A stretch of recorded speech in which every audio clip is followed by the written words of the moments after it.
കട്ടപ്പന നഗരസഭയിൽ കുട്ടികളുടെ ഹരിതസഭ നടന്നു. നഗരസഭ ഹരിതാഭമാക്കിയാണ് 9 സ്കൂളുകളിലെ കുട്ടികൾ ഹരിതസഭയിൽ പങ്കെടുത്തത്.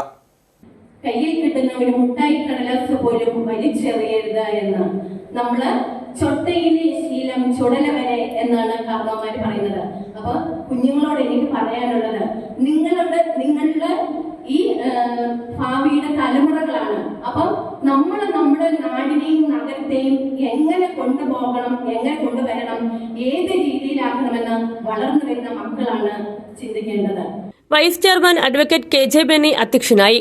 കുട്ടികളുടെ ഹരിതസഭ പ്രാധാന്യം, ലക്ഷ്യം എന്നീ വിഷയങ്ങളെക്കുറിച്ച് സെന്റ് ജോർജ് ഹയർ സെക്കൻഡറി സ്കൂളിലെ വിദ്യാർത്ഥി വൈശാഖ് വിനോദം, ഹരിതസഭ നടപടിക്രമം വിശദീകരണം എന്നീ വിഷയങ്ങളെക്കുറിച്ച് കാർബൽ CMA പബ്ലിക് സ്കൂളിലെ വിദ്യാർത്ഥി അഭിഷേക് V. ഫിലിപ്പും സംസാരിച്ചു. നഗരസഭാ സെക്രട്ടറി അജി K. തോമസ് മാലിന്യമുക്ത നവകേരളം പ്രതിജ്ഞ ചൊല്ലിക്കൊടുത്തു.